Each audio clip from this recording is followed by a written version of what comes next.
There are stories every town keeps tucked away. The kind passed between friends at bonfires, whispered on late night drives, or buried in old newspaper clippings no one talks about anymore. Stories about strange creatures, haunted places, forgotten tragedies, eerie disappearances, and the legends locals swear are true. This is Local Lore Diaries, where we dig into the folklore, mysteries, and dark history hiding in small towns and back roads across America, especially right here in the Midwest. Because sometimes the scariest stories aren't fiction. Sometimes they happened close to home. And tonight's story takes us to Loveland, Ohio, a quiet river town with a legend so bizarre, people still debate whether it was a hoax or a real creature lurking near the Little Miami River. This is the story of the Loveland Frogman. Police officers in Ohio once claimed they saw a frog-like creature standing on two legs near a river. And if the stories are true, it might still be out there. So picture this. It's a humid Ohio night in the 1950s. The roads are empty. The Little Miami River is dead still. A traveling businessman is driving through Loveland, Ohio when he sees something under the bridge that makes him slam on the brakes. At first, he thinks they're kids. But as his headlight hits them, he realizes they're not human at all. Standing near the riverbank are three creatures, about 3 to 4 feet tall. Wrinkled skin, wide frog-like mouths, bulging eyes, and they're standing upright, like people. Then one of them raises a strange wand into the air, and according to the story, sparks shoot out of it.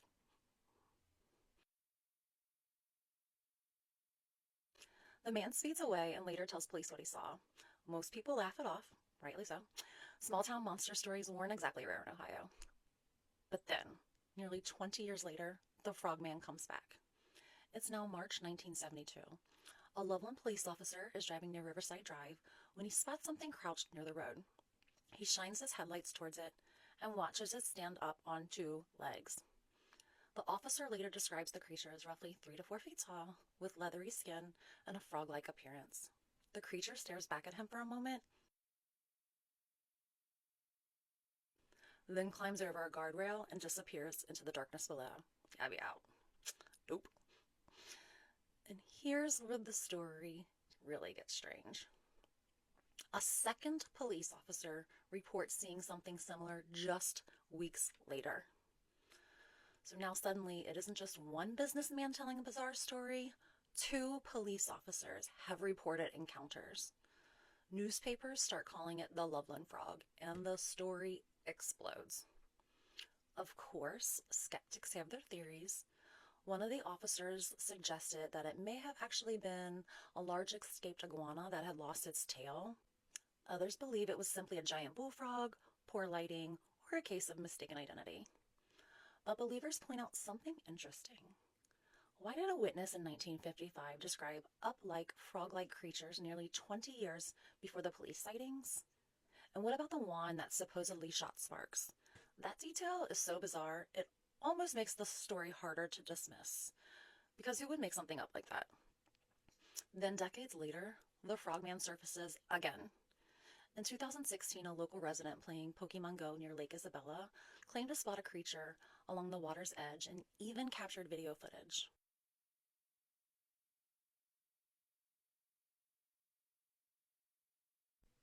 Whether it was proof or just another chapter in the legend, the sighting reignited interest in the Frogman all over again. Today, the Loveland Frogman has become one of Ohio's most famous cryptids, right alongside the Mothman and the Ohio Grassman. Never heard of the Ohio Grassman, I need to look into that. The legend has inspired books, documentaries, a musical, and even a horror movie called Frogman. And in one of the strangest twists of all, the city of Loveland officially embraced the legend. In 2023, the Loveland Frog became the city's official mascot. That's right, a creature once feared lurking beneath bridges is now celebrated at community events as a frog prince. Maybe that's the perfect ending for a local legend. Or maybe it's still being written.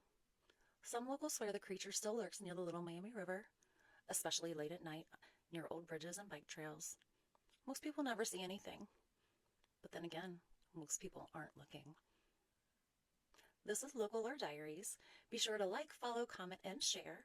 And if there's a local legend from your hometown you'd like me to cover, drop it in the comments. Until next time, lore keepers, stay curious.